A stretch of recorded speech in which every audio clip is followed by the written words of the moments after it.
Hi, I'm the Master Levi Cherbolenko, and in this series I explore the typical mistakes of people rated anywhere between 1000 and 2000. This is a first reaction, no engine analysis of a chess.com game played between 1394 versus 1363. Let's start. Alright, so e4, c5, the Sicilian defense, knight f3, d6, d4 fighting for the center, takes, knight takes, activating the knight in the center, e5. Okay, now that's a mistake. Usually black should first play a6 and then e5. The problem with e5 immediately, here's how white played, yeah, this is a mistake, is that white can now play bishop b5. And so the problem is when black plays e5, he puts his pawns over dark squares. So subsequently he weakens his light squares. So he does not want to, trade the bishop. So, but if we play e5, we go bishop b5, check, and if we go bishop d7, we can just take. Let's say we take with a knight or a queen, doesn't matter. And now they have weak light squares, and no bishop to guard those weak light squares. They need the bishop to guard those weak light squares. But without, playing a6, they allow us to play bishop b5. Or, even if you don't trade the bishops, they can play knight d7, but that still is bad.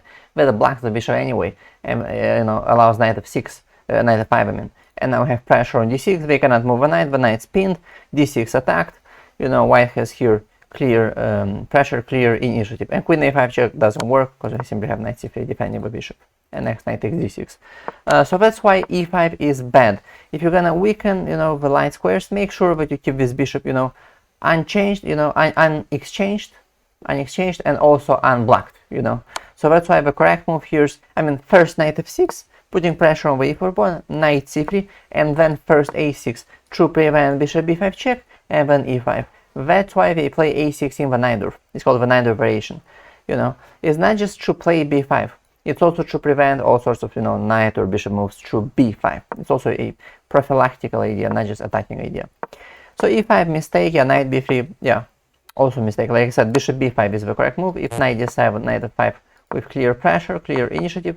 And if bishop d7, we can just take, and doesn't matter, knight takes or queen takes. Black still has very weak light squares, and next we can also, play knight c3, knight d5, castle, maybe, at some point put the rook on d1, put even more pressure on d6. If black ever goes bishop, knight f6, we can even maybe trade this bishop, our bishop, for his knight. Even after we take the knight, there won't be a piece defending the d5 square, right? So basically black will have like a bad bishop on f6 versus a good knight on d5, classical book example. So, but yeah, let's see, knight b3, yeah, mistake. Knight f6, knight c3, bishop e7, alright, bishop b5. Now they give a check. This is funny. Now already doesn't work. First of all, now black can just play, black can just play knight c6. That's one option that black didn't have before, alright? And black is fine. Or black could just play now knight bd7, and black is fine, because now there's no knight on f5. So yeah, it's blocking the bishop, but that's just temporary, Eventually black will play like a6, b5, bishop b7, knight will go through c5 or b6, rook c8, knight c4, and but the knight cannot go through f5 now. This is only bad for black if white can put a knight on f5. Now this is bad. Here, this is just a waste of time, because black wanna go a6, b5 anyway. And in the Najdorf, black puts the knight usually on d7 anyway. Like I said, the only exception is if white can put the knight on f5, then the knight is blocking the bishop, then it's not good. Otherwise, the knight is okay. Like I said, eventually black will play, a6, b5, bishop b7, rook c8, and then either knight c5 pressuring here, or knight b6, knight c4 pressuring, all these dark points. So yeah, bishop b5 is a mistake. There are many approaches here. One approach is white could have, gone for the, queenside, let's say something like this, yeah, queenside castle. This is highly typical, right? And then like g4, g5. Black will try to attack either with a5, a4, or with a6, b5, more typical, attack on the queenside. And so we have a typical complicated battle. But, or another way, just like castle, on the king side, the classical way, something like this, knight bd7, and now either go for the slow approach, maybe something like this, maybe a4, a5 gain space, or play like f4, try to attack on the king side, also highly typical. But yeah, something like this should have happened, definitely not bishop b5 check. But let's see, bishop d7, mistake. Like I said, black has opponents of dark squares, so the light squares are automatically weak. So black has to keep his light square bishop to guard potentially these weak light squares. So bishop d7 is a mistake. Takes. Alright, yeah, now I should have some, nothing crazy, but probably some small advantage, yes. Okay, castles, knight c6. Usually in the knight door they don't put the knight on c6 because it's not very flexible. It cannot go to d4, on b4 you can just play a3. Not very flexible. Like I said, they usually put it on d7 and then on c5 or on b6. So yeah, not typical to put it on c6 in the knight door. Bishop g5. So I guess white goes for the idea that I mentioned earlier, you know. Take him a knight d5, dominating the light squares. It's interesting, yeah. Another idea would be just to develop normally, you know, like with bishop e3, and then either go for f4, like I said, or maybe pawn f3, queen d2, rook f2, d1, a4, a5, gain space. That'd be another approach.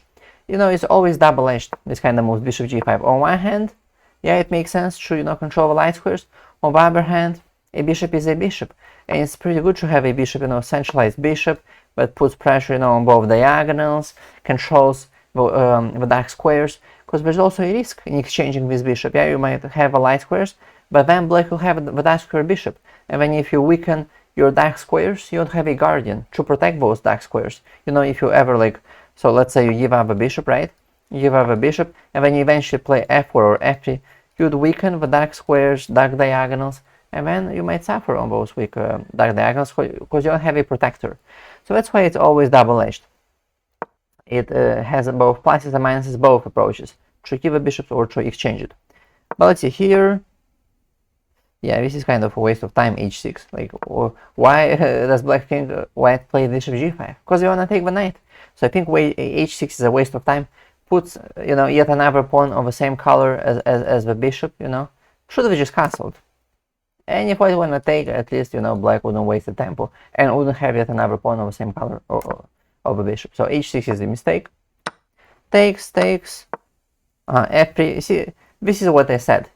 They first give up a bishop and then they play f3 and weaken the dark square. So this I don't understand. Why not play knight d5, you know? You can always play f3. Why not play knight d5? You know? Knight d5 and then maybe, I don't know, let's say bishop goes somewhere, is not here, maybe bishop d8, then maybe pawn c3. This knight is not great, right? So maybe pawn c3 to protect the d4 square so that the knight cannot come here, you know, and then maybe maneuver this knight somewhere, let's say the castle, maybe like knight d2 or something. Might even want to play a4 first, prophylactic thinking, to stop b5. You gotta apply prophylactic thinking, you know. And then maybe like knight d2, and then knight c4. The knight on c4 looks pretty good, right? The queen maybe can come to, I don't know, b3, maybe even play pawn b4 first, I don't know, you know, to gain some space. Then maybe like queen b3, put a rook on d1, some rook, maybe this one, and the knight on c4 would pressure d6.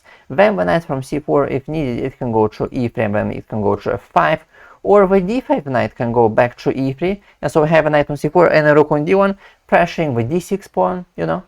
So something like this, you know, like advance on the queen side, we have like more pawns, pawn majority, preventing b5, remaneuvering the knight to like either e3, f5, or c4, looks pretty good, pressuring d6, bringing a rook to d1, you know, maybe potentially even, although f4 is double-edged, it might open our f file, so it's interesting, but on the other hand, black can take and, you know, get this newly created outpost on e5, so I'm not so sure about that.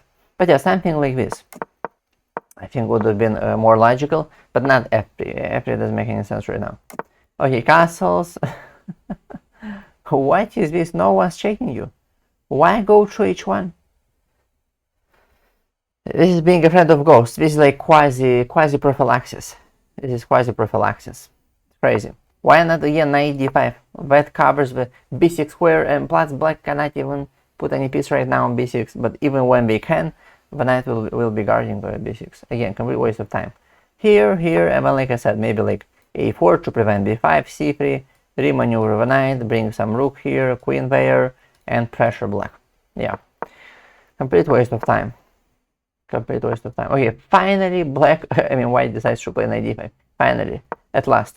And now, yeah, this is what, this is funny. So we first play f3 and now we play f4. Then why did you play f3? If you wanna play f4, why do you play f3? Crazy. Okay, no comment. Okay, here, rook e8. That's a huge mistake. Now I can just play f5 with huge advantage. Yeah, black obviously should have taken. Let's say rook takes, and now knight e5. And we've just given black this great outpost on e5. Plus also, you know, the e file and stuff. But now black has a great knight on e5. And we don't really have any, like, okay, maybe we still might get some attack. Because like f5 is still weak, so we can play like knight d4 and like knight f5. And we have two quite good knights on d5, f5, and like some pressure here, you know, maybe bring a heavy piece somehow, a rook or a queen to like g3, right? A rook or a queen to g3, and knight on f5, oops, and pressure g7, h6. So might still have the initiative. Although there's maybe like knight g6, but we could potentially attack with h4, h5. Anyway, but this is what black should have played. This is at least more open position. There's the e file, there's the c file, you know, there's the bishop and stuff. So black at least has some quite decent counterplay, you know. But like this black has zero counterplay. This is great. Gaining space, you know, so there's a couple ideas. There's this idea, right? Checkmate on g7, there's the idea of f6, maybe queen h5 first, and then f6, you know, undermining the, you know, the g7 pawn, and then we just win the h6 pawn. So there's multiple ideas, but yeah, now it has huge advantage. Let's say knight e7, queen d2, yeah. I'm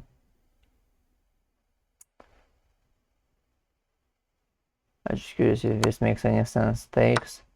Now check doesn't work because you just go here, rook g8, and if queen h5, here, rook f3. I mean, I guess they have even like, oh no, wait a bit. We have queen f7 check. If king h7, we have queen f7 check. And then we can play like rook f3 and stuff. So wait, so not king h7. Yeah, this is quite interesting, right? Threatening this kind of stuff. If knight c6, opening up a queen. Takes. And black's not in time to defend here, yeah? Because here is just checkmate. It's just checkmate. So knight doesn't work. King g7 maybe. Yeah, maybe here. But then here. Here. Check.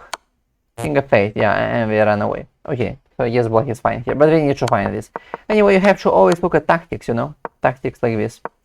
Well, let's see.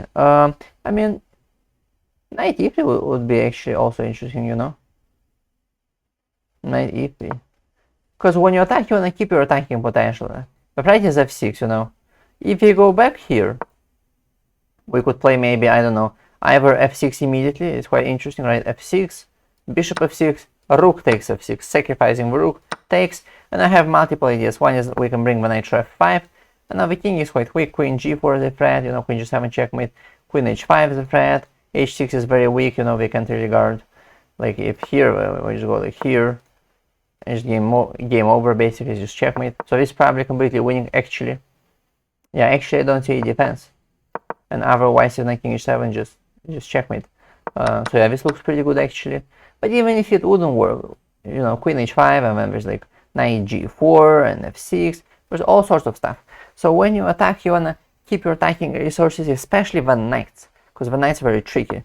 So I would never trade this knight, you know, unless I can like bring this knight, then, you know, trade this one and then bring this knight quickly somewhere here to attack.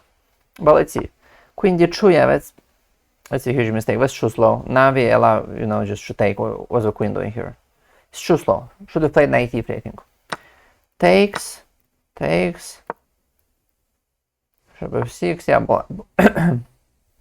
blocking our pawn.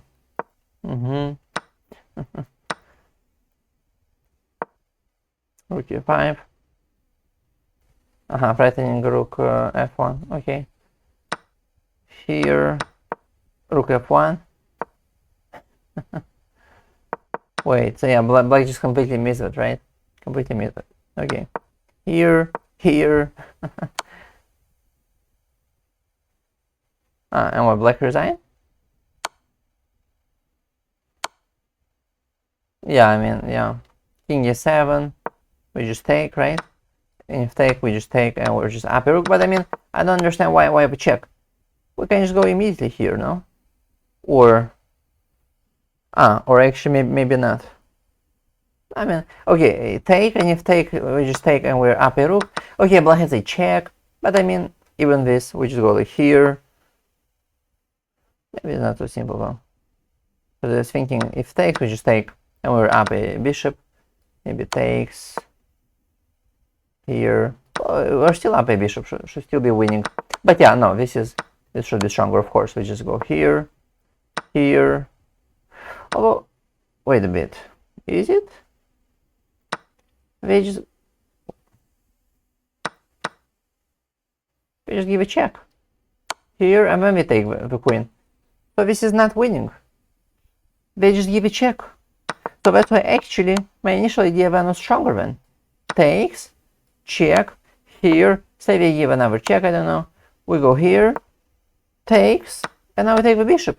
And why is just winning? Yeah, so this would have been the correct way to go. Yeah, maybe black saw something else, I don't know. But yeah, king e7, this is black can survive. Just check here and takes. So that's why yeah, correct was to take here, you know, and when we take, we just take the rook and we're completely winning. Alright, I hope you enjoyed the video and I'll see you in the next one.